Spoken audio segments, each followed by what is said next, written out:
Capítulo 21. Missão concluída. Parte 1. Último capítulo. Depois daquela memorável reunião no Monte Moabe, foi marcada outra para o Monte Tabor, onde outros irmãos da fraternidade que ainda não tinham tido oportunidade de ver e ouvir Jesus, poderiam encontrá-lo no mais profundo cumprimento de sua missão ante os ceareiros da verdade. Muitas foram as suas orientações em todos os santuários essênicos em que esteve, empenhado no preparo daqueles que vieram para participar da disseminação do reino de Deus, de forma que o Evangelho pudesse ser estendido na face da terra, como foi, e levado a todos os países e a todas as criaturas. Naqueles dias, tendo chegado ao conhecimento de Saul Tarsish, ferrenho e intransigente defensor do judaísmo, que estudava com o sacerdote Gamaliel, pretendendo tornar-se doutor da lei, a ação dos essênios buscou conhecê-los a fim de entender a sua filosofia de vida e os seus propósitos, o que lhe favoreceu mais tarde, na condição de maior divulgador dos preceitos trazidos por Jesus, a cujos seguidores tanto perseguiu. Centenas de essênios dobravam os joelhos, às vezes, por toda uma noite, com o mesmo clima de serenidade, e a disposição de aprender não faltava aos corações.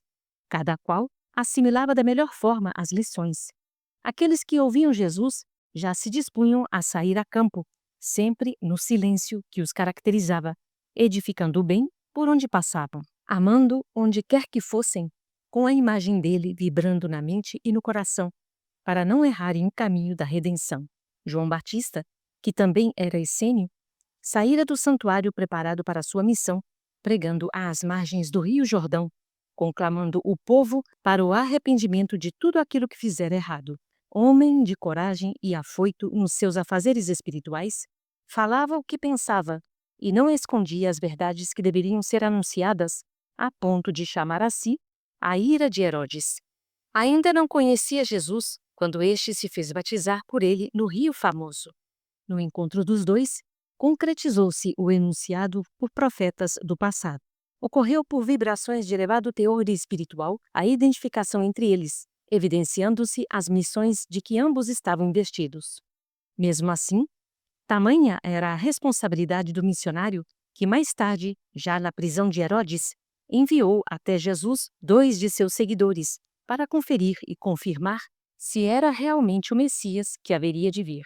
Maria, bem como alguns dos que viriam a ser apóstolos e que já eram conhecidos do Mestre, participava dos conclaves dos essênios.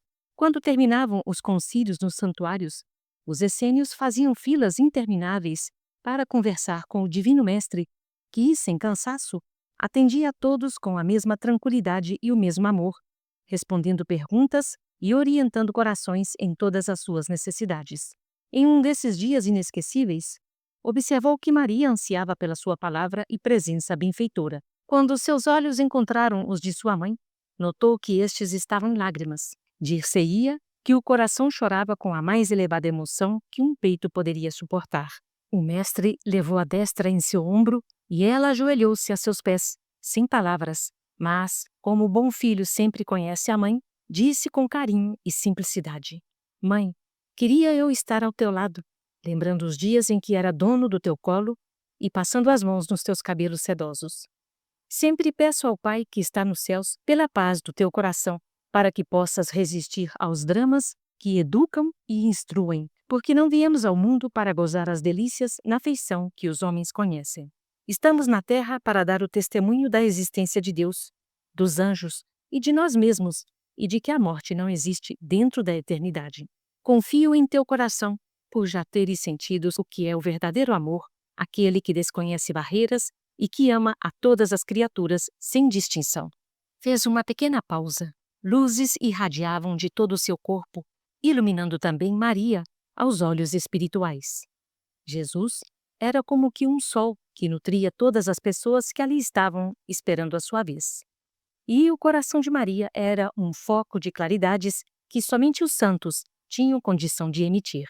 Maria, acariciando com suavidade as vestes de Jesus, disse-lhe com inolvidáveis vibrações de amor: Que Deus o abençoe sempre. Levantando-se, beijou-lhe as mãos amorosas, cedendo lugar para outro coração ansioso por ouvir Jesus. O mestre, silencioso, acompanhou sua mãe com os olhos em chamas, acesos de amor por toda a humanidade. Maria sentiu que era hora de deixar seu filho livre de suas preocupações de mãe zelosa. Ele era o Messias e somente a Deus deveria atender. Assim pensando, resolveu voltar para Nazaré. Transbordava ali o cálice de todas as suas virtudes. A alma redimida de Maria já vivia no céu, ainda que pisando na terra. O que esperar mais? Era hora de lutar, de viver o que falar aos outros, de ser um livro aberto a todas as criaturas. O tempo urgia e a voz da consciência a estava chamando em todos os segundos da vida. O filho que ela tanto amava era, acima de tudo, o Filho de Deus. Se pudesse, chamá-lo-ia de irmão, como ele o era de todas as pessoas. Ela deveria cumprir o dever acima de todos os sentimentos de egoísmo e de posse, pois as leis não suportariam esse gesto, ainda mais em se tratando do Messias. Ele era de todos e deveria estar mais próximo da pessoa que mais amasse. Maria despediu-se de alguns companheiros da fraternidade, chorando na emotividade que a pureza denunciava, e partiu para Nazaré, onde vira a luz do dia pela primeira vez, onde escutara a voz do anjo enviado por Deus, anunciando que seria a mãe do Salvador. Chegando a Nazaré, uniu-se novamente ao grupo de visitas que Eli e sua mãe iniciaram com o curtidor, animando os trabalhos e contando as histórias que ela presenciara com seu filho, a variedade de curas que ele fizera e a mensagem de amor que somente ele poderia trazer ao mundo. Com seu regresso, reacendeu-se a chama de entusiasmo naqueles corações voltados para o bem. José, bem mais velho que Maria, já havia retornado à pátria espiritual, mas era sempre lembrado por ela como um modelo de paciência e aceitação da vontade de Deus. Nazaré não se esquecera do Messias, falando sempre no seu desaparecimento, de que pessoa alguma dava conta. Corriam boatos de que ele fora para Alexandria, no Egito, e, de vez em quando, anunciavam que ele fora visto em Roma. Muitos afirmavam que ele fora raptado pelos soldados de Herodes, pela lembrança da grande recompensa oferecida pelo tetrarca para quem o fizesse desaparecer. Na medida em que eram instruídos, os essênios se punham a caminho para as pregações. Semeavam a palavra de Deus com todo cuidado, somente para avivar as consciências, deixando para o Divino Mestre o grito de libertação dos seres humanos. Estavam sendo mandados essênios para todas as regiões e eles desciam margeando o rio Nilo em direção a Mênfis, à beira do Mar Grande, lembrando o povo das profecias e que viria à terra o Messias, que iria aparecer a qualquer hora para libertar todo o povo e todas as nações do mundo. Uns pregavam de Avilá a Midian, às margens do Mar Vermelho. Outros estagiavam em Nínive e Harã, para depois descer o Tigre e o Eufrates, sem esquecerem a velha Babilônia, levando a mensagem de renovação das criaturas, como se esperassem que as próprias águas a levassem à Pérsia. João e seus discípulos ficaram encarregados de pregar às margens do Jordão, parando e falando em todas as cidades banhadas pelas águas do famoso rio. Muitos essênios embarcaram para Roma e outros foram para a Grécia. Enfim, o mundo estava sendo visitado pelos agentes da luz, pelos discípulos de Jesus. Maria sabia de tudo, por informação dos seus irmãos, do movimento de libertação das criaturas. Verdadeiramente, Jesus foi um revolucionário e dos mais hábeis que a terra conheceu, porque as suas armas eram diferentes das dos outros guerreiros. O seu maior instrumento de luta era o amor, aquele que engrandece e incentiva todas as qualidades do coração. Os seareiros do bem estavam cada vez mais ocupados acompanhando Maria em todas as suas lides, em todo o seu preparo para a sua última etapa de redenção. O céu abrira as portas para a terra. Falanges de espíritos nobres circulavam em todo o mundo, preparando corações e instruindo os seres humanos para ouvir a voz do grande pastor quando chegasse a hora de falar e não mais se calar. A vida corria agitada em todos os lugares. Os países dominadores não se contentavam apenas com os saques. Queriam escravizar os dominados e colocar nos ombros dos cativos escorchantes impostos. Havia ainda a cobrança do dízimo, que era feita como se mandada por ele. Era a dor viajando em todos os sentidos e fazendo sofrer as criaturas, e tudo isso subia como prece ao Criador. O exército de Deus sob o comando de nosso Senhor Jesus Cristo, avançava. Quando o mestre estava com 29 anos, foi à sua casa em Nazaré, com alguns dos irmãos da ordem, ver sua mãe. Ali sentiu a voz do Pai dizendo: chegou a hora de consolidar o trabalho, agir à luz do dia, falar e não se calar, colocar a luz em cima da mesa, mostrar a todas as consciências os caminhos de redenção da humanidade, entregando a boa nova ao povo pelas vias do coração. João batizava os arrependidos nas águas do Jordão como sinal de que não mais errariam. Jesus surgiu à sua procura e ele, ao tocar em Jesus, sentiu o que já sabia, a grandeza do Messias. Um ser angelical surgiu como ave celeste, momento em que ressoaram palavras nunca antes ouvidas por um ser humano. Este é o meu filho amado, em quem me confundo. E João, ao derramar água sobre o mestre, beijou as suas mãos em sinal de respeito e, livre de toda a impetuosidade, quando se referia a Herodes e aos políticos da época, repetiu com brandura o que dissera na véspera a respeito do mestre. Eu não sou digno de desatar as cordas de suas sandálias. Perto dele, eu me torno em trevas. Este é a luz do mundo. João já era conhecido em toda a Palestina pelo seu rigor de conduta e o que ele disse sobre Jesus espalhou-se entre os judeus, de modo a mostrar a eles que realmente ele era o Messias prometido pelas Escrituras. A notícia de que Jesus, o Nazareno, tinha aparecido novamente foi uma esperança para os sofredores e uma inquietação para os sacerdotes e políticos. Não tinha ele desaparecido, abandonado sua missão de reformador? Como surgir agora sem ninguém esperar? A massa humana o procurava, mas ele não parava em lugar determinado. No momento em que tinham notícias de Jesus em Nazaré, ele saía para Jerusalém. Quando o povo o buscava na Cidade Santa, surgia em Jericó. Ia frequentemente para o mar da Galileia e para as cidades que o margeavam, de modo que não se assinalava paradeiro para o Divino Mestre. João Batista, entusiasmado com a presença de Jesus para ser batizado, fazia correr no seu sangue e em seu coração a esperança de ver todos os judeus arrependidos dos seus frequentes deslizes e a Judéia transformada em paraíso, se não na terra da promissão, visualizada por Moisés.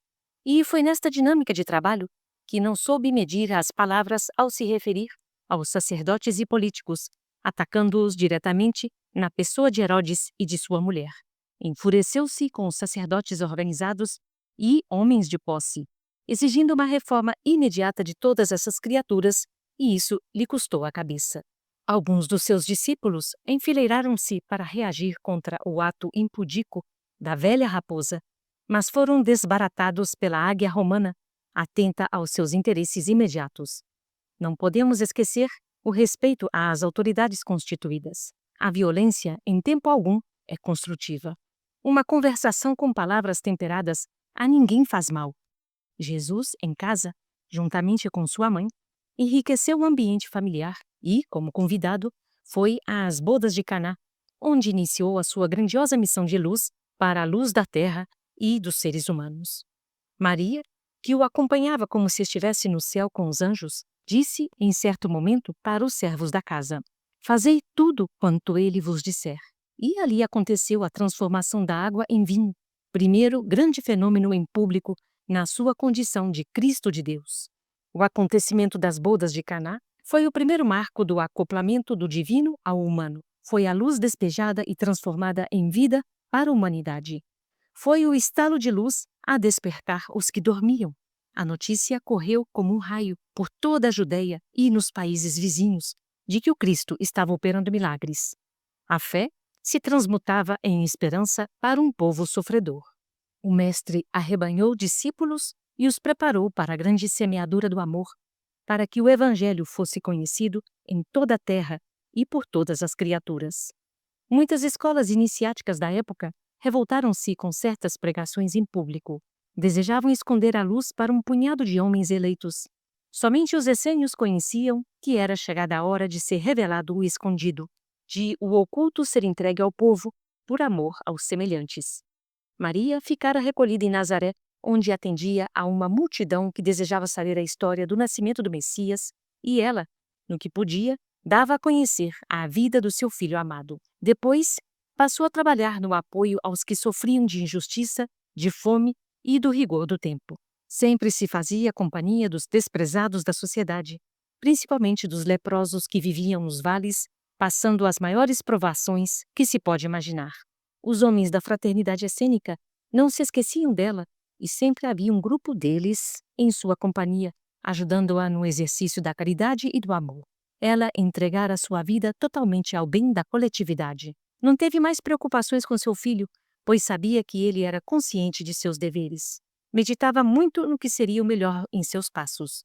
Começou a observar a própria natureza e isso bastou para dela tirar lições inesquecíveis sobre a vida dos seres humanos na vida do Criador. Era uma alma que tinha o corpo como uma roupa que deveria ser cuidada para o bom desempenho de sua missão na Terra. Não ofendia a quem quer que fosse, não obstante, não temia obstáculos de ordem alguma, enfrentando-os com a confiança que trouxera do mundo espiritual e com a que aprendera no desabrochar dos dias, sem esquecer seus passos, que eram passos de luz. Maria ia frequentemente ao Vale das Flores, onde viviam os Hansenianos, segregados da sociedade. Eram restos de homens, mulheres e, por vezes, crianças em situações terríveis. O mau cheiro causava asco em qualquer que se aproximasse daquela gente. Os mais resistentes saíam em busca de algum alimento para os que não podiam mover-se, e muitos não voltavam mais, sofrendo o apedrejamento das mãos ignorantes ou padecendo sob leis rigorosas. Maria de Nazaré sentia a necessidade de testar seu próprio coração rente aos corações dos que mais sofriam a dor e o isolamento. A mãe de Jesus começou a visitar o Vale das Flores sozinha. Até mesmo seus mais chegados companheiros não suportavam a ideia de aproximação com aquele tipo de gente, muitos já em estado de decomposição. Para aquela aproximação era preciso muito amor, o que não faltava no coração de Maria. À primeira visita, eles se assustaram, demorando-se para chegar perto daquela cândida mulher. Pensaram que era louca, pois somente loucos poderiam ir ter com eles, a não ser os contaminados pela terrível doença. Mas aquela mulher não era louca. A sua loucura era o amor por toda a humanidade. Com o decorrer do tempo, eles acreditaram que existia o amor, que havia pessoas que os amavam de coração, tratando-os como se fossem seus filhos, como o eram de Deus. Muitos já haviam perdido a crença no Senhor devido ao abandono em que se encontravam e ante os sofrimentos a que estavam se submetendo, muitas vezes do berço ao túmulo. Maria de Nazaré, a mãe do Divino Mestre, só conseguiu falar com eles pela primeira vez depois de muitas visitas silenciosas. Eram mais de 300 leprosos que moravam em cabanas improvisadas e em cavernas feitas pela própria natureza. Só Deus sabe como vivia aquele povo. A escravidão no Egito era como o céu, em comparação ao Vale das Flores. O lugar era realmente em contraste, em comparação com os moradores daquela localidade. Ali, a natureza abria o coração, mostrando as mais lindas flores. A visão daquele jardim silvestre e o perfume das flores dava alento àquelas criaturas que se dissolviam nas mãos do tempo, embriagando-as com o aroma desprendido do quadro policrômico, como sendo a presença de Deus. Quem pudesse olhar e tivesse olhos para ver em espírito, poderia notar ali uma luz divina no meio das trevas humanas, onde chegara mais uma flor para junto dos sofredores. Uma flor de Deus, para dar alento e consolo àqueles rejeitos de pessoas humanas. Maria conseguiu certo dia reunir todos numa espécie de acampamento e lhes falou com entusiasmo, sentindo todos eles como seus próprios filhos do coração. Ao mesmo tempo, Jesus pregava aos seus discípulos, instruindo-os na qualidade de mestre dos mestres, quando fez um intervalo na sua fala, entrando em profunda meditação, a que todos os discípulos respeitaram. O filho de Maria apareceu à sua mãe, que falava à grande assembleia de sofredores. Maria sustou a palavra, deixando o silêncio como ambiente de respeito, e suspirou com alegria. Jesus, com um leve sorriso em seus lábios de luz, disse na faixa que sua mãe registrou com facilidade: Mãe, como te quero! O meu coração se alegra na alegria que ofertas a esses que tanto amo e que deves amar como a mim. Sinto que os teus passos marcam a tua grandeza, distribuindo esperança aos que sofrem e paz aos atribulados. Entrega o teu coração como fonte de esperança para os filhos do infortúnio e eterniza tua alegria para a alegria dos que te cercam. Mãe, quando quiseres me ver, venha ao encontro destes desprezados da sociedade. Quando sentires necessidade da minha presença, veste-os nus. Estou sempre com os que não têm teto e estarei contigo sempre, porque atendes à voz de Deus no mundo da tua consciência. A paz te deixo, a paz te dou. E desapareceu, deixando um perfume embriagador que se misturou ao das próprias flores do campo, notado por todos os presentes.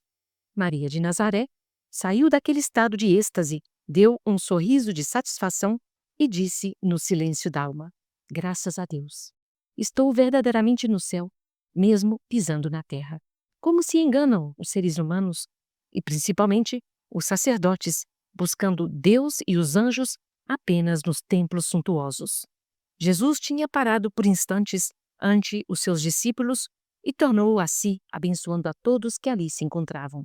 Os companheiros do mestre, já acostumados com esses gestos do divino amigo, somente interrogavam-se uns aos outros. O que teria acontecido? Mas, passada a curiosidade, o Senhor passou a lhes ensinar a mensagem viva do seu coração.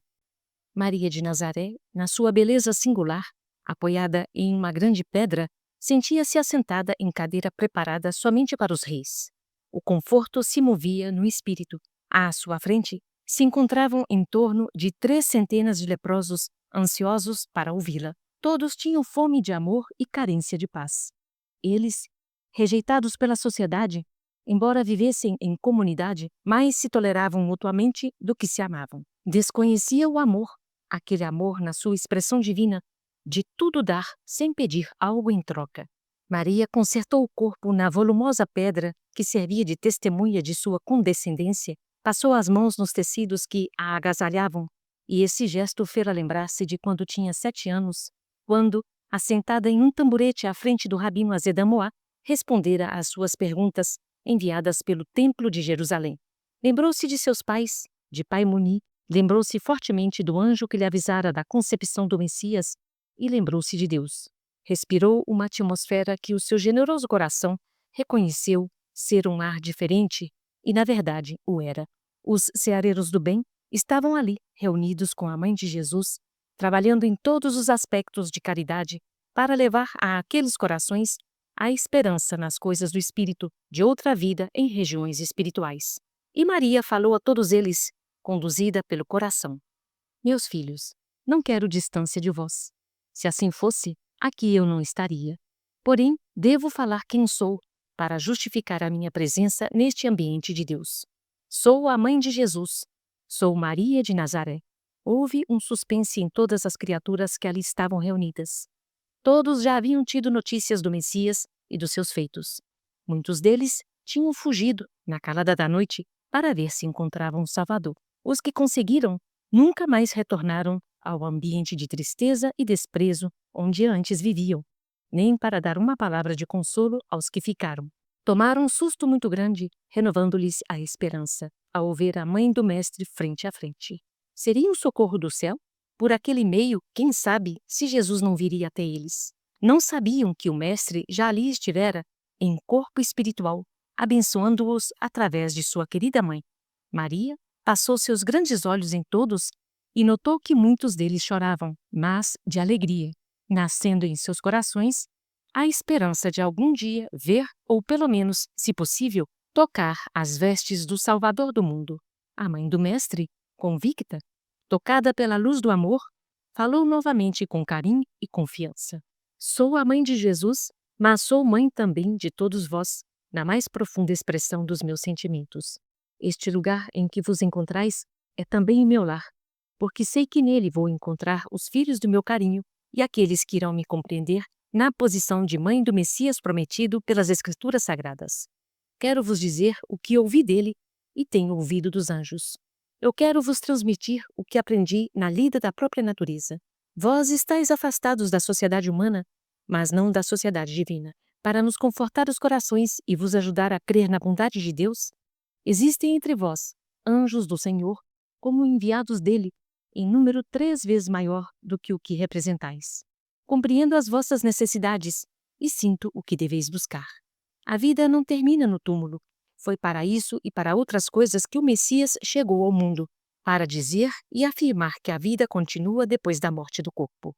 O que passais pelas chagas é um pequeno testemunho para mais tarde solidificardes mais fé e limpardes as mazelas da alma, pois que não soubestes aproveitar a liberdade de pensar, de falar e de fazer. Os frutos vêm depois do plantio. Sabemos que o mundo está turvado de ódio e de maledicência, empenhado em nefastas alianças e mancomunado com as sombras. Mas Deus, sendo Pai de bondade, de amor e de justiça, não deixa seus filhos se perderem em profundos labirintos. As suas mãos de luz alcançam todas as profundidades e conseguem abençoar todas as criaturas, mesmo as mais infelizes. Jesus é o Messias prometido, como também o Salvador de todos os povos. Ele vem nos mostrar os melhores caminhos que deveríamos trilhar para não cairmos em novas tentações. Ele é a luz que afasta todas as trevas dos nossos corações. Quem andar com ele não perderá a direção dos céus. Eu quero vos falar muito. Eu posso vos dizer coisas frente às quais a própria dor ficará esquecida, porque vou-vos falar em espírito e verdade, como meu filho está falando aos povos de todas as nações. Ele não veio somente salvar os judeus, porém, para abraçar igualmente os gentios e samaritanos, gregos e romanos, egípcios e outros povos e raças. A humanidade irá comungar com as suas ideias, porque elas são as ideias de Deus. Eu vos peço para não vos desesperardes com tantos infortúnios. Eles são premissas de uma vida melhor e de uma paz próxima, como as trovoadas são prenúncios de chuva. Não duvideis da minha palavra, porque elas são vida, que irão modificar vossos corações no aspecto dos sofrimentos, e aquele que tiver fé no coração, sem que a dúvida possa manifestar-se em seu peito, verá a luz e sentirá a cura física e espiritual de todas as suas enfermidades. O que deveis esperar mais dos homens em termos materiais? Certamente que muito pouco. Quando temos, eles, na maioria das vezes, nos tiram, bem como quando precisamos deles, eles nos desprezam, para que possamos conhecer os verdadeiros valores, os valores do Espírito. Vós não sabeis a alegria que me toca neste instante. É uma alegria que vem do coração, que mesmo quem a sente não sabe explicar. Há muitas coisas do Espírito que nós sabemos somente sentir, mas anima a certeza de que todos vós estáis compreendendo o que vai por dentro de mim. Quero vos falar de muitas coisas que entendo e daquilo que ouvi de pessoas cuja conduta não deixa pessoa alguma delas duvidar. Tenho a ansiedade que me ouçais e compreendais que são bem-aventurados os que sofrem, pois deles está próxima a paz de consciência. Que são bem-aventurados os que são renegados pela sociedade humana, porque deles é o reino da luz. Que bem-aventurados são os que estão distanciados das alegrias humanas e transitórias, porque são deles as alegrias imortais. Sei que passam pelos vossos corações sentimentos tisnados pela incompreensão dos próprios familiares. Quantas mães aqui não se encontram pela incompreensão, apartadas dos seus filhos, maridos e parentes? São muitas, bem sei. Quantos pais fizeram morada no Vale das Flores e não viram mais seus filhos, mulheres, parentes e amigos, pois todos desapareceram. Essa dor profunda, que somente quem ama a entende, vem fazer um trabalho maravilhoso em vossos corações. Vem operar um milagre de porte grandioso nos vossos sentimentos. Vem transformar o apego em desprendimento e o amor humano em divino. Aquele que universaliza todos os sentimentos. Essa dor, por que passais, é uma escola das mais respeitáveis, porque ainda não foi encontrada outra com tamanhos recursos de burilar as almas, iluminando-as para a verdadeira felicidade. Estais mais próximos da luz do que os que trilham os caminhos do erro, às vezes sorrindo por fora, mas apagados por dentro, por alimentarem o maior entrave à paz de coração, a ignorância. E foi para combater as trevas do espírito que desceu do céu o Messias, com todo o seu fulgor, com toda a sua bondade e amor, e ainda mais, sendo o sábio dos sábios, para ensinar aos próprios sábios os caminhos do amor. Não vos desespereis. Nunca vos desespereis em tempo algum, pois o desespero apaga a luz do entendimento e nos desvia das diretrizes da consciência reta. Sei que de agora em diante não vai faltar a assistência para os vossos corações. Outros companheiros virão com muitos recursos, como também eu estarei convosco, até que a vontade de Deus determine a modificação de minha vida. Tende confiança no soberano Senhor do Universo, que os céus virão à terra, como já se manifesta por essas flores que embelezam estes vales. Não queirais colocar-me como diferente de vós, considerando-me uma mulher livre de sofrimentos. Eu sofro também. Sou mãe que deve confiar mais em Deus, porque meu filho, bem o sabeis, tem uma missão espinhosa na renovação do mundo, dentro de uma humanidade que tem ouvidos, mas não quer ouvir, tem olhos, mas não quer ver. Os caminhos por onde ele deve trilhar estão cheios de espinhos, lobos vorazes e dardos sem piedade. No entanto, devo sofrer menos que as outras que ignoram a verdade, porque sou consciente das luzes que já estão se derramando pela boca de Jesus, como sendo palavras de Deus. Meus filhos, a vida na terra é uma passagem rápida. As formas são breves. Porém, a luz que brilha na carne, como essência divina, essa vive na imortalidade, recolhendo experiências e despertando valores para o próprio conforto. A consciência tranquila é um estímulo santo permanente que desconhece esmorecimento, porque vive na felicidade contínua, aquela de poder trabalhar no serviço de Deus, na conscientização do amor. Agora, eu já posso pedir a todos vós, como mãe e companheira, para que não blasfemeis em hipótese alguma. A blasfêmia é um corrosivo da alma que tira o sossego da consciência. Compreendo que estáis afastados das criaturas que chamais de sãos. Entretanto, não sabeis que muitos deles são mais enfermos do que todos vós juntos? Quem não obedece às leis de Deus é enfermo de maior profundidade. Se quereis ser curados, restabelecei-vos primeiramente pelos caminhos da educação e da disciplina dos impulsos inferiores, que juntos podereis testemunhar diante dos outros no que já melhorastes. Quantas palavras falais durante o dia, neste convívio de dor? Centenas, milhares. E já atinaram sobre quantas delas são imprestáveis para a boa conduta? Já meditastes nos pensamentos que surgem em vossas mentes a todo momento, que a boca tem vergonha de transformar em palavras? Pois bem, procurai pensar nisto e começai hoje a vos modificardes. Agora mesmo, neste trabalho divino de mudança, é que as dores e os infortúnios vão sendo esquecidos como que por encanto, devido à nova posição que deveis tomar em nome de Deus, dos céus e dos anjos. Se quereis guardar o que ouvis, podeis fazê-lo. Não existe idade que o interesse não supere. Não existem condições que a boa vontade não ganhe, quando a dignidade abençoa os bons propósitos. Se sois iletrados, não vos preocupeis, pois podeis fazê-lo somente com o que ouvistes.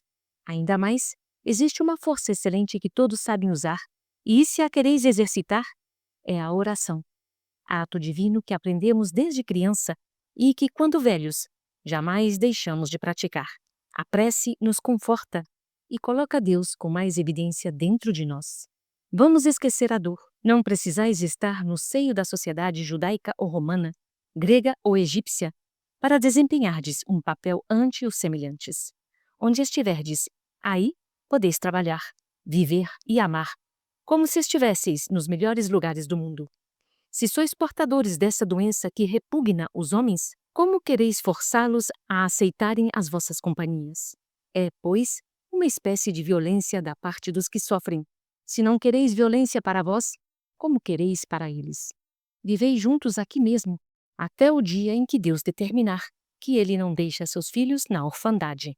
As suas leis justas sempre põem os iguais a se reunirem. Isso é grandioso, mas o seu amor e sua misericórdia nos faz nivelar a todos, quando a compreensão ilumina o nosso íntimo com a luz do amor. Maria de Nazaré silenciou seu verbo como um canto divino que se apagou, para que os ouvintes do coração pudessem degustar aquele pão que estava descendo do céu. A pedra onde Maria se encontrava já tinha sua aura natural, pelo desprendimento de elementos inquietos do mineral, mas, acima destes, via-se uma luz que se avolumava cada vez mais, fazendo com que, aos olhos espirituais, a mãe de Jesus ficasse quase desaparecida dentro da energia divina, em resposta ao amor que buscava os corações sofredores do Vale das Flores e que partia do seu coração embebido na luz do amor. Muitas mulheres choravam, homens e mesmo crianças desfaziam-se em emoções indescritíveis. Era um espetáculo a que o mundo dificilmente pode assistir. Os homens desconhecem os valores imortais que são gerados no diálogo, quando este procede da verdade. Naquele momento, centenas de luminares espirituais trabalhavam na limpeza e no conforto dos doentes, afastando entidades mais enfermas que eles para os lugares apropriados no mundo espiritual e aliviando a carga já pesada da população do vale. Eles se sentiram todos leves e limpos pela palavra de Deus, pelos lábios de Maria de Nazaré. O Vale das Flores se transformou com a força da esperança. Pouco se falava em doenças. Os homens e mulheres deformados já sorriam, procurando trabalhos com que pudessem aproveitar o tempo. Com um espaço de tempo, um grupo de essênios ali compareceu. Maria irradiava alegria por todos os lados, por ver a modificação do Vale das Flores, como pela presença dos essênios, ajudando-a no plantio da esperança nos corações daqueles sofredores. Pela força do trabalho e da fé, o vale, em pouco tempo, passou a ser uma verdadeira cidade das flores. O aspecto exterior dos irmãos que ali residiam pouco mudou, devido à progressão da doença, mas a população crescia. Sempre chegavam mais leprosos durante a noite, por lhe ser inconveniente andar à luz do dia, não só pelo sol insuportável às feridas expostas, como pelas denúncias de suas presenças às autoridades e aos sacerdotes. A cidade já tinha mais de 500 doentes, sem que ouvissem blasfêmias e sentissem tristezas. Eram corações acesos na luz da fé. Muitos que moravam ali já tinham ido à procura de Jesus e sido curados por ele. Outros, tomados por tamanha fé, ao sonharem com o Mestre, acordavam curados das suas enfermidades. As Escrituras eram copiadas e distribuídas a todos que desejassem. Havia escolas para todos que pretendessem aprender mais, tanto para crianças como para idosos. Passou a ser uma fraternidade onde o entendimento era o próprio ar que se respirava. No dia da inauguração da sinagoga, o templo foi tomado por todos os moradores da pequena cidade, e a ela também compareceram muitos essênios. O altar foi invadido pelas flores e o perfume exalou-se como beijo da natureza. Todos se levantaram exigindo que Maria, mãe de Jesus, fosse para a nave e que ela, naquele dia, falasse o que o seu coração pedisse. Ela assentou-se em uma tribuna de pedra, coroada de flores e do próprio amor que salientava seus sentimentos, e falou com doçura: Filhos meus, que Deus e Jesus abençoem a todos, hoje e pela eternidade. Desejo que os Espíritos do Senhor não vos percam de vista, trazendo-vos o conforto e a paz para os vossos corações, e que a esperança seja para todos o próprio ar que respirais.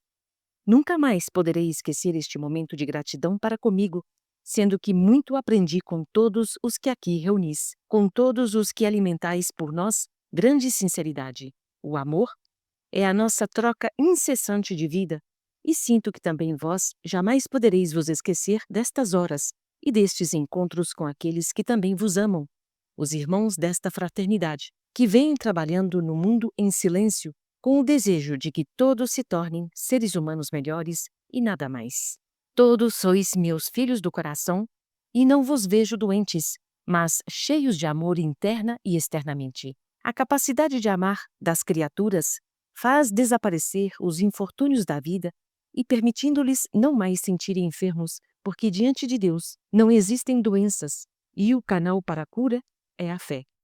Essas chagas vieram vos separar da humanidade, que diz gozar a vida por poucos momentos e por alegrias passageiras, que por vezes trazem muitas lágrimas.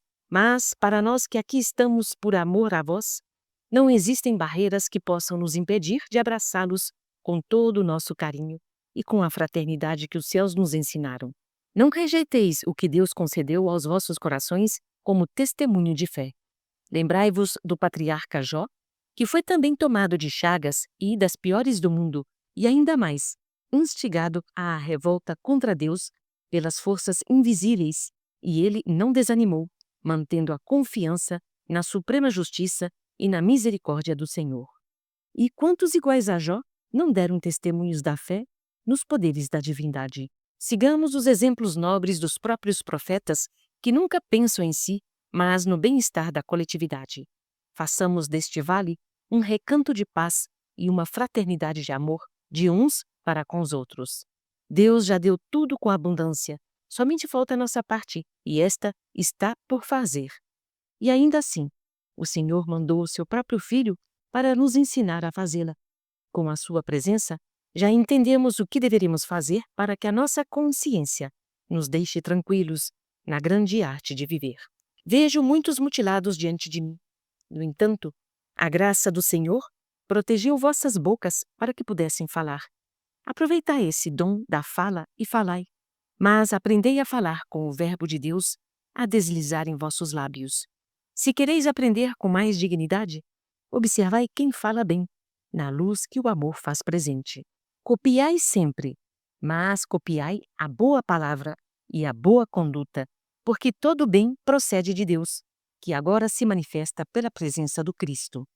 A ninguém firais, para não serdes feridos pela lei de justiça. Não cobiçais as coisas alheias, para não serdes cobiçados por irmãos que desconhecem as leis, que regulam a dignidade e a honestidade. Procurai o trabalho, sem invejar os que podem fazer melhor. A cada um segundo a sua capacidade, e todos juntos mostram um todo com maior beleza. Respeitai os direitos dos outros na sequência da vida, que os outros farão o mesmo, pois esta é a lei. Recebemos o que damos em qualquer circunstância. Os anjos ganharam o céu porque deram amor. Façamos o mesmo em todos os momentos da vida, sem sentir o cansaço que não existe em quem anda com o Senhor no coração. Confiemos em Deus e na nossa capacidade, que os nossos destinos obedecerão aos nossos anseios e um acervo de luzes banhará os nossos sentimentos. Fez-se silêncio. Ninguém falava. Os essênios, que se misturavam com os moradores do vale como verdadeiros irmãos, tinham maior atenção que os próprios doentes, por conhecerem as verdades ouvidas da boca santa de Maria de Nazaré. Ela sentiu, naquele momento, uma forte lembrança do seu filho, não de inquietação, mas a memória que trazia sua imagem na emotividade do amor. Notou mais uma vez que verdadeiramente Pai Muni tinha razão. O céu se encontra dentro de nós e tudo por fora é consequência do que se encontra por dentro. Como é bela essa verdade! E o seu maior empenho era o de que todos pudessem conhecer esses segredos de Deus, feitos para todas as criaturas. Ela tinha certeza de que todos aqueles conhecimentos desabrocharam na terra e que os corações estavam percebendo, pela motivação da descida de Jesus, de planos resplandecentes. Ele vinha trazendo tudo para os seres humanos e aquilo era o seu amor. Maria olhou para todos com ternura e falou com carinho. Tenho algo para vos falar, que muito vai me alegrar se for atendida. Peço a todos vós que, se porventura tiverdes algum ressentimento de alguém, que vos esqueçais de todas e quaisquer ofensas. Elas vos prendem ao desespero e nos fazem sofrer constantemente. As ofensas recebidas, quando não perdoamos, nos ligam fortemente aos ofensores e os nossos ombros sentem o peso dos fardos insuportáveis. Se não perdoarmos aos que nos caluniam e maltratam, entramos em comunhão com eles e passamos a respirar o mesmo ar que eles respiram, cheios de dardos inquietantes da própria desarmonia que os gerou. Se algum de vós sentir o coração sufocado, ofendido pelo desprezo de alguém, que não carregue consigo esse mal. Cada pessoa é um mundo diferente e tem a vontade livre de fazer o que desejar que seja feito, assim como responde pelos próprios atos na sequência das vidas. O ódio liga com fortes laços os que odeiam. Se quiserdes ficar livres dos inimigos, amai-os sempre. Ninguém é culpado por estardes aqui. Isso é uma escola e das mais sublimes. Quem tiver olhos e ouvidos para ver e escutar, notará grandes ensinamentos todos os dias na área da educação e da disciplina de todos nós, para que se estabeleça a paz na terra. Se estamos sofrendo, aceitemos tudo, para que esse tudo se transforme em belezas imortais, porque Deus está em toda parte, nos vendo e escutando, nos ajudando em tudo o de que mais precisamos nos caminhos. A dor é o ferrão que nos faz acordar. Não fora ela, dormiríamos mais tempo do que necessário. Todo mal é passageiro. Somente o bem é eterno, na eternidade de Deus. E se nós devemos perdoar aos que estão longe de nós, a quem nos desprezou, quanto mais os que estão em nossos caminhos e que nos servem de espinhos na carne. O verdadeiro inferno está onde não existe perdão, fé, fraternidade e amor. Jesus, de quem todos vós já ouvistes falar, está na terra para nos ensinar como construir o céu dentro de nós, como alcançar a paz, mesmo pisando o chão. Se muitos erram, não devemos fazer o mesmo. A nossa missão é fazer o certo. O exemplo no bem é uma força poderosa de corrigir sem violência e de ensinar sem arrogância. Precisamos falar para todos os companheiros desta pequena aldeia que não devemos dar vazão à tristeza, que é um mal contagiante e, por vezes, somos responsáveis por todos os seus desastres. Agora não temos culpas. O campo está propício para a alegria brincar com as nossas faces e fazer das nossas bocas instrumentos do seu canto. O alegre sofre menos quando não fica livre da própria dor. As flores deste ambiente estão manifestando a alegria de Deus. O ar que circula em todo lugar nos impulsiona para o contentamento e a água não fala de outra coisa. O que esperamos mais? Quando olhamos para o céu e as estrelas, o que nos vem à mente? Não podemos negar. É a alegria. Já observaram os pássaros cantando e voando? Os peixes pulando e nadando? As crianças se divertindo nas ruas e nos campos? E os animais? Tudo nos é motivo para a alegria. Por que nós, sendo criaturas humanas, não fazemos o mesmo, sendo que a alegria é filha do próprio amor? Todos sorriam com o coração em Cristo, cantando a glória de Deus. Maria fez silêncio, olhou para o centro do templo e sorriu como uma criança, ou como mãe que tem em seus braços pela primeira vez o seu filho. Pensou que somente ela estava vendo, mas assim não acontecia. De leve se escutava como que um rasgar de véu no ambiente da igreja, e o Cristo apareceu para todos os presentes. Um perfume divino recendeu em todo o salão. Os doentes, tomados de emoções indescritíveis, ajoelharam-se em misto de devotamento e gratidão. A mãe de Jesus desceu seus joelhos em terra, beijando-a com ternura de mãe, e Jesus, todo iluminado, onde os seus pequenos movimentos refletiam inúmeros cambiantes de cores, disse para todos os presentes, derramando amor em todos os corações que ali se encontravam: "A minha paz vos dou, a minha paz vos deixo", fazendo movimentos com a destra, de maneira a emitir jatos de claridade sobre todos os enfermos, que curava e consolava, propiciava a todas as criaturas o entendimento do que foi dito pela sua venerável mãe. Partia uma luz intensa do coração de Maria, no que ela chorou de alegria.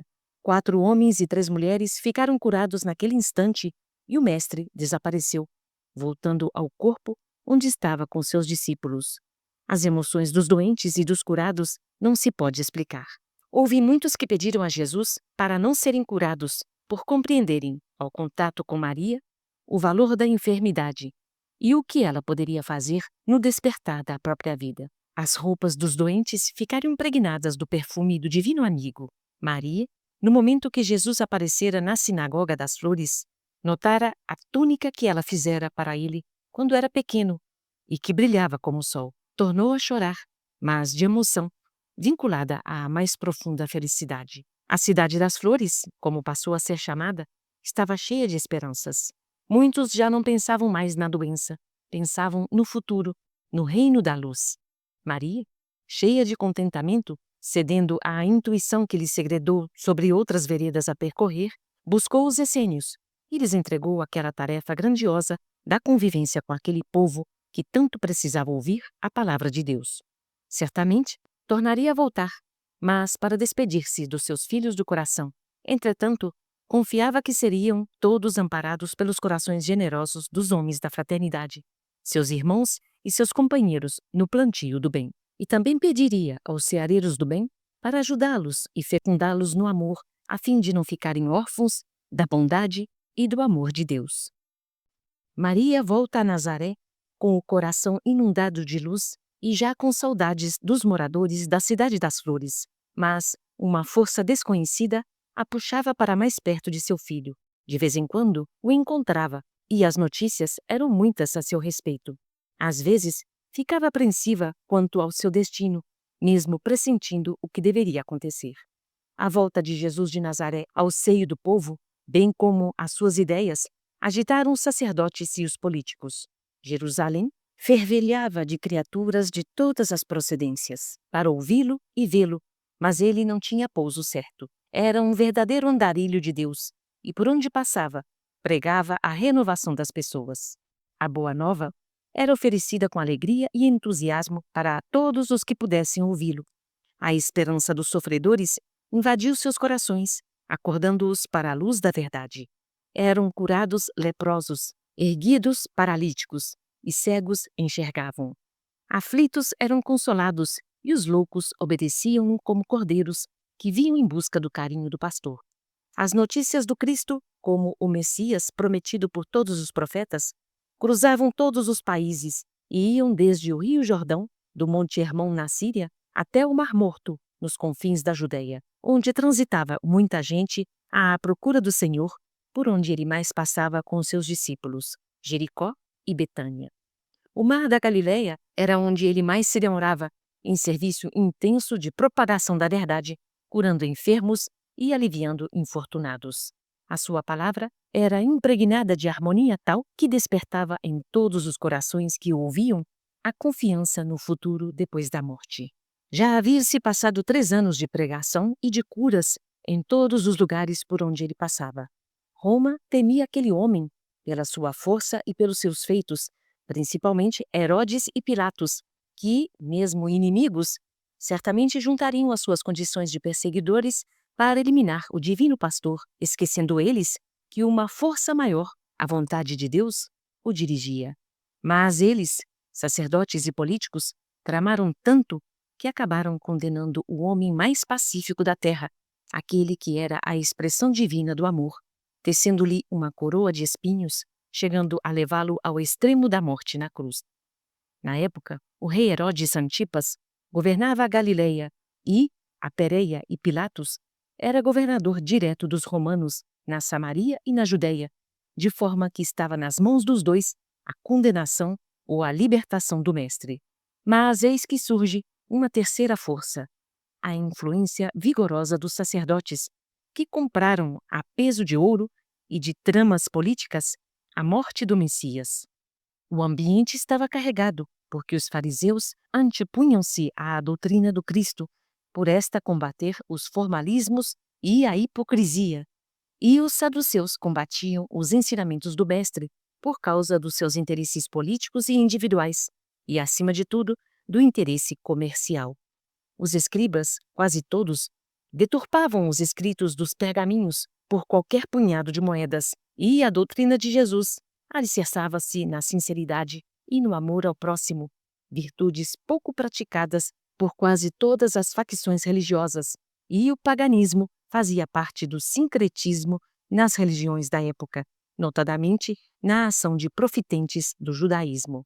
Maria partiu de Nazaré para Jerusalém, com alguns dos essênios que a acompanhavam quase no anonimato. Todos estavam em estado meditativo, compreendendo o drama que viria a culminar nos próximos dias.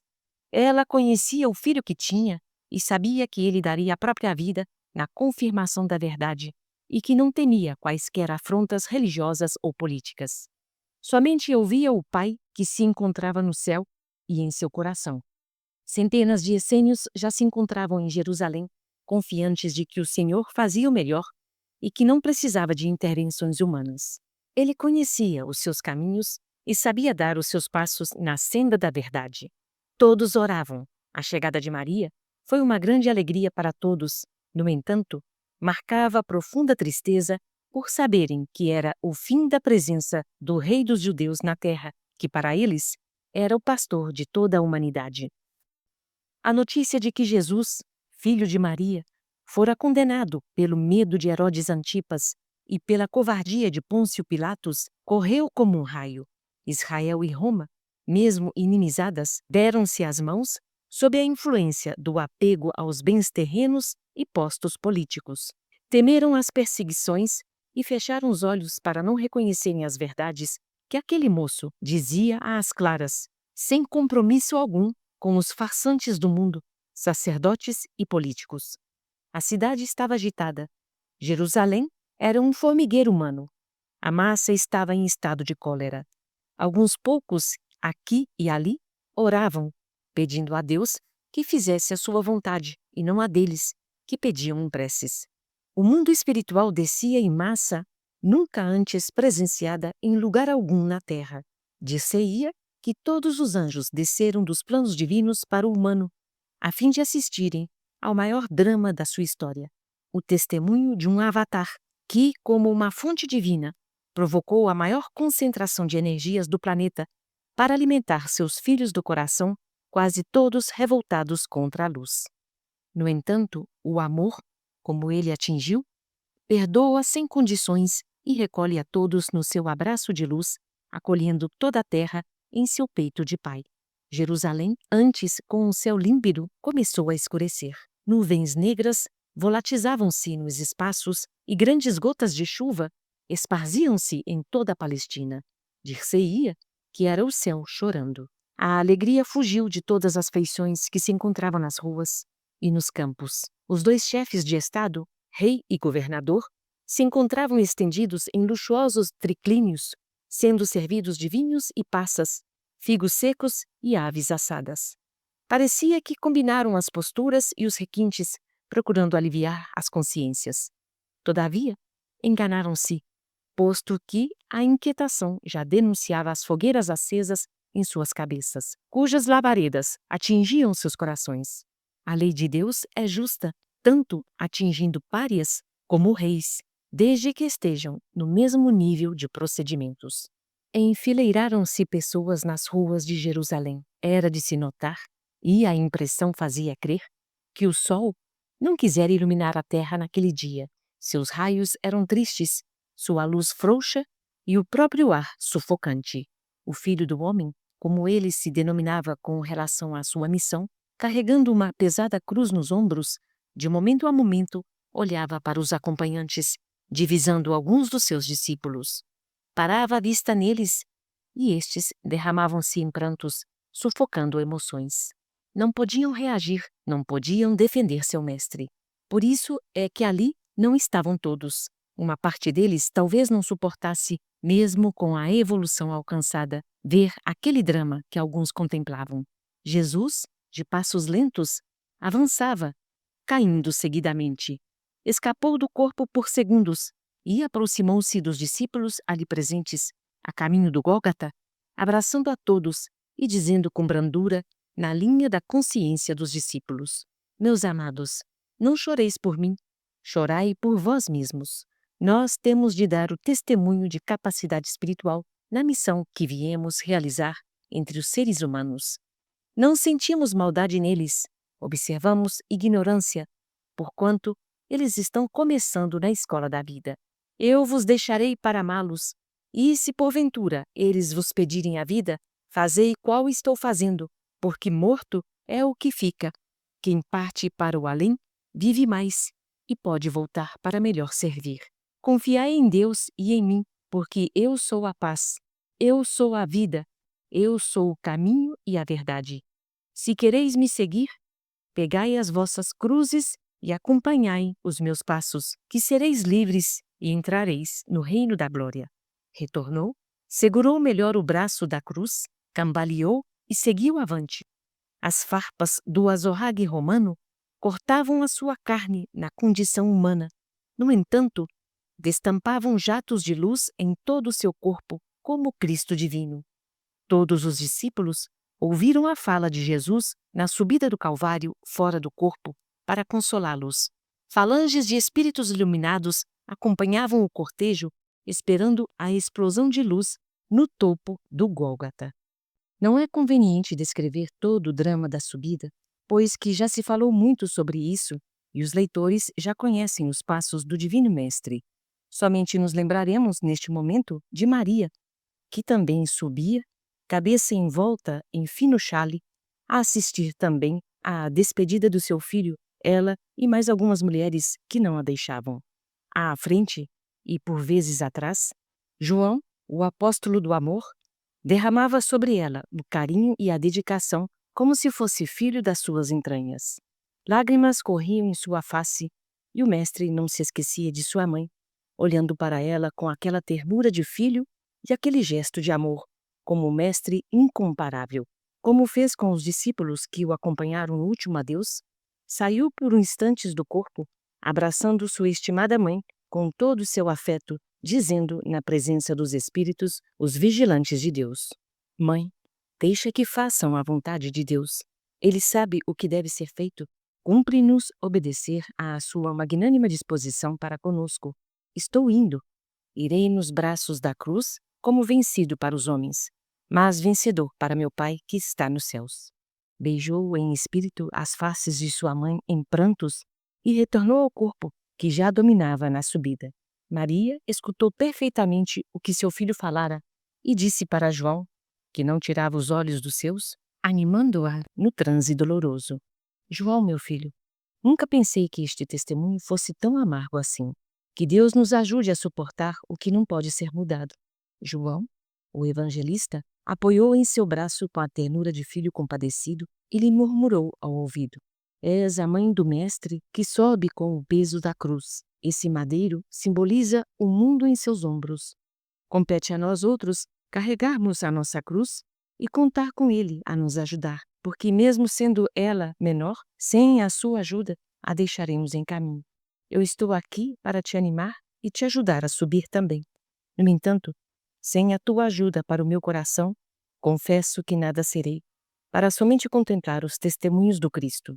Jesus escorregava, caía, levantava, e o chicote abria rasgos em seu corpo seminu, cobrando, a preço de seu próprio sangue, a sua ação amorosa em favor da verdade. Alguns sacerdotes subiam e desciam o promontório apressados, querendo que tudo se consumasse logo. Deveria ser registrado em seus livros sagrados a vitória do Sinédrio sobre o último dos profetas.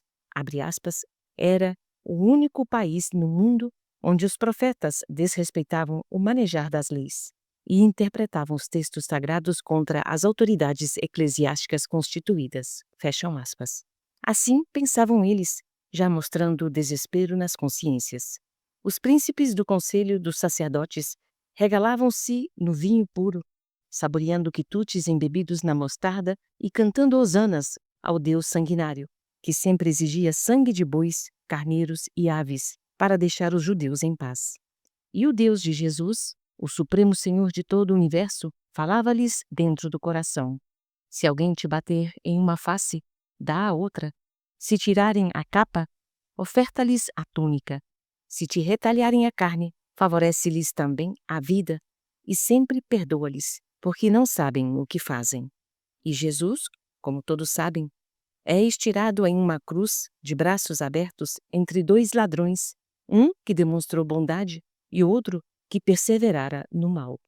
O Mestre, depois de tamanha desonra à vista humana, demonstrou o seu amor quando um cego de nascença, impetuoso e mau, pediu uma lança a quem tivesse, e quando alguém pôs uma em suas mãos, às apalpadelas, para não errar o ponto desejado, fez penetrar a arma com toda a sua força no corpo do divino amigo, já em agonia. O malfeitor deu uma gargalhada de satisfação. O sangue do Senhor atingiu os olhos mortos do carrasco em fúria, e este passou a enxergar imediatamente, observando o drama do Calvário e aquele que, por amor, ofertara-lhe a visão. Caiu de joelhos aos pés do Mestre, beijando o chão, rindo e chorando, dizendo: Meu Deus, como pode? Estou vendo. E, na verdade, todos, ou quase todos os homens e mulheres de Jerusalém conheciam aquele cego, famoso pela sua maldade. Jesus, já no último olhar para Maria, que sem palavras olhava para ele preso nas hastes da vergonha, respondeu aos seus pensamentos dizendo: Mulher, eis aí o teu filho. E, olhando amorosamente para João, prosseguiu: Eis aí tua mãe. Fixou novamente o olhar, que lembrava a brandura dos anjos, em sua mãe, e fechou-os, guardando a sua tenra imagem para os altiplanos da vida maior, e deu o brado de libertação que comoveu a terra e os céus. Uma legião de espíritos angélicos o assistia, preservando-lhe todas as suas forças, fazendo o caminho para o seu alcance maior, junto àquele que é soberano do universo. Maria de Nazaré desceu o Calvário, apoiada em João. O vinho corria à solta no alto comando do país. Os sacerdotes comemoravam a vitória que expressava, no fundo, a falência dos movimentos religiosos. Os essênios se recolheram em orações. Já havia dias que jejuavam sustentando Jesus na sua luta contra as trevas do mundo. Para a fraternidade essênica, ele foi o vencedor do mal, cuja luta maior tivera continuidade no Gólgota. As sequências de seus ensinamentos iriam correr milênios sem conta, com a mesma mensagem de amor, de perdão e de fraternidade. Ali, no Calvário, estiveram representantes de outras moradas da casa do Pai, como embaixadores da luz, para assistirem ao grande espetáculo onde a força do amor faria uma alma tornar-se um sol. Maria e João descansavam por umas semanas em Nazaré. Ela lembrou-se da cidade das flores e foi com João e vários essênios anunciar o ocorrido. João falou em seu lugar e todos choraram. Mas ela conversou com todos e sentiu no templo que a sua vida deveria mudar, pois sabia, desde o princípio, da missão de seu filho. O que mais lamentar? Tudo fora vitória. Deveria haver somente beleza nas linhas da vida do Messias e não tristeza. Foi mudando de fisionomia e ganhando a alegria pura, aquela que brincava em suas feições quando era criança e falava de pertinho com Pai Muni. Retornou a Nazaré, depois a Jerusalém. Subiu o Jordão, buscou todos os lugares em que o Cristo andou pregando e curando. Conversou com todos os discípulos, contando novamente a vida do seu amado filho. E a mesma potestade celeste que tinha anunciado a Maria a concepção do Redentor, tornou a lhe aparecer, dizendo: Mulher, Deus te abençoe pelo que fizeste no mundo e para o mundo. Terás a tua recompensa quando chegares à corte celestial. Não deves ficar aqui, nesta terra, onde se sacrificam profetas. Ela vai pagar um preço muito grande por ter levantado a mão assassina contra o Senhor. Ai de vós, Jerusalém! Ai de vós! Maria, comovida e agradecida, elevou seu pensamento em gratidão a Deus pela distinção com que fora agraciada de ser um instrumento divino que possibilitou a vinda de Jesus para sua redentora missão junto aos homens. Maria e João combinaram partir para Éfeso, tendo antes procedido às despedidas dos companheiros diletos que estiveram mais próximos durante a caminhada do Mestre. A Maria de Magdala, Maria pediu que não se esquecesse da cidade das flores, onde ela, a mãe de Jesus, deixara o coração. Os essênios fizeram como formigas no tempo de estio, deixaram os santuários e saíram a pregar, ora junto aos discípulos, ora sozinhos, dando todos os tipos de testemunhos, mas levando a palavra de Deus pelo que fora dito por nosso Senhor Jesus Cristo. Abre aspas. Chegou o momento de trabalhar às claras. Chegou a hora de sair um novo sol para clarear o mundo inteiro. Fecham aspas. Maria e João chegaram em Éfeso e se alojaram em um sítio que lhes fora cedido por amigos na fé. Éfeso já conhecia o drama do Calvário e a notícia da chegada de Maria e João espalhou-se. A vida estava cada vez mais cheia de esperança para os sofredores. Os discípulos de Jesus se espalharam por todos os lados. O Divino Mestre, além de ter aparecido no terceiro dia, como afirmara antes do Calvário, já tinha aparecido muitas e muitas vezes em variados lugares e a pessoas diferentes, animando-as a prosseguirem na semeadura da Boa Nova. Mas também não se esquecera de sua querida mãe. Conversara com ela várias vezes, algumas das quais na presença do apóstolo do amor. Passaram-se muitos anos e muitas coisas aconteceram. As ideias do Cristo espalharam-se por todo o mundo. Em todo lugar, havia sempre uma presença dando testemunho dos preceitos do Evangelho. Irmãos, como que escribas, reproduziam páginas e mais páginas da Boa Nova de Jesus, que eram levadas para muitos lugares. Maria, ali nos arredores de Éfeso, atendia a filas de peregrinos que vinham em busca de consolo e de paz, de saúde e de orientação. Atendia a todos com o mesmo carinho e o mesmo amor de sempre. João saía por vários lugares para pregar a boa nova e fazer conhecida a mensagem redentora, mas sempre voltava ao sítio para ver e dar assistência, no que podia, àquela flor mulher que perfumara a Palestina com a sua vida. Certo dia, em uma manhã que lembrava Nazaré, Maria recordava toda a sua vida. Sentia o seu coração iluminar-se de esperança. Ela fez a sua primeira oração, recordando todo o seu passado. Lembrando-se fortemente de seu filho, sentou-se em um tamborete forrado de tiras de couro. De um lado, sobre uma velha mesa, bilhas e cabaças de água aguardavam a ação magnetizadora daquele ser que iluminava a todos. Depois de atender a centenas de pessoas naquele dia venturoso, viu aproximar-se um homem esbelto, barbas e cabelos longos, ostentando encantador sorriso que irradiava energia e que parou à sua frente. Ela recordou-se de Jesus e disse com meiguice: "Posso te chamar de filho?" Ele olhou para ela expressando grandeza d'alma e respondeu: "Eu quero te chamar de mãe." Abraçaram-se os dois na extensão de todo o amor que duas almas podem sentir no mundo, dentro da pureza da mais alta elevação espiritual. Seus olhos se umedeceram e Maria, enternecida, chorou intensamente. Aquele mancebo era Apolônio de Tiana, que, vindo de Alexandria, passara por Éfeso por saber que a mãe de Jesus estava naquelas paragens.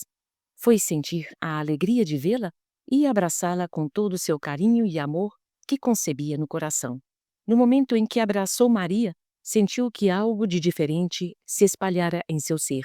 Uma energia nunca sentida por ele, uma bênção divina de um coração que amava mais do que se pudesse esperar. Apolônio assentou-se ao lado de Maria, oferecendo sustentação ao seu trabalho com os sofredores. E ela continuou a sua conversação com os peregrinos, enxugando lágrimas e confortando corações desesperados, curando enfermidades e distribuindo esperança para todas as criaturas. Por último, vinha um velhinho com muita dificuldade de andar, e ela, à espera, com piedade, teve vontade de ir ao encontro do ancião. No entanto, as pernas não a ajudaram. Notou que o seu corpo não mais atendia ao espírito. A lembrança de seu filho amado não tinha se apagado da sua mente. O velhinho aproximava-se lentamente. Maria sentiu um perfume diferente, uma fragrância que lhe comoveu a alma, que somente a presença de seu filho a fazia sentir. Lembrou-se muito mais do que poderia sua memória, e parecia que a imagem de Jesus saía da cabeça do ancião, de modo que ela poderia tocar-lhe e sentir a sua magnânima presença. Maria pegou nas mãos do ancião e sentiu vontade de beijá-las, o que fez com ternura. No mesmo instante, notou os sinais dos cravos, olhou para os pés e viu a mesma coisa. Ergueu a vista e certificou-se que realmente era Jesus, o seu filho do coração. Quis gritar com todas as forças, mas não conseguiu. Ele modificou-se e transformou-se em luz. Abriu os braços com toda a ternura de filho e com todo o amor de um pai. Falou na limpidez do seu verbo de luz. "Vem, mãe, meu pai quer que sejas a rainha dos anjos no meu reino." O perfume recendeu em todas as direções. Uma falange de espíritos-luz cantava a alegria dos céus. Luzes e cores inundaram o ambiente. O Cristo, pairando no alto, como que numa carruagem de luz, olhou para Apolônio de Tiana com um sorriso de agradecimento. Este se postava ajoelhado no chão, beijando as luzes que se intercruzavam no ambiente. Se Maria, para sua descida à Terra, estagiou nos vários planos da evolução espiritual, para assumir um corpo físico que lhe permitisse ser o condutor da luz que iluminaria o mundo, o seu regresso às paragens em que mourejam os anjos foi reto. Cumprida a sublime missão de favorecer a instauração de uma nova era para a humanidade, regressa a ambientes condizentes com a sua magnitude de estrela, que, conduzida pela vontade do Criador dos mundos, vivendo na vigência plena de suas leis, dirige a sua luz própria na direção dos corações que já se conscientizaram de que o progresso é vontade divina nas dobras da evolução de tudo que foi criado.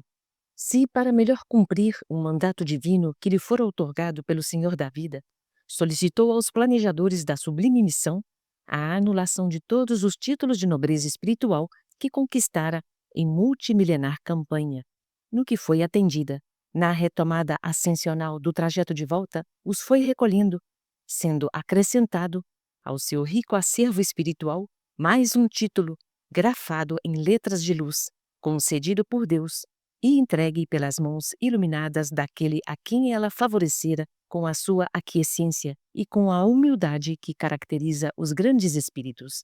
Por sua ação, cumpriram-se as profecias sobre a vinda do Messias de Deus, que, por sua vez, deixa para a posteridade a promessa, já cumprida, de que enviaria outro Consolador que ficaria para sempre com todos os seres humanos.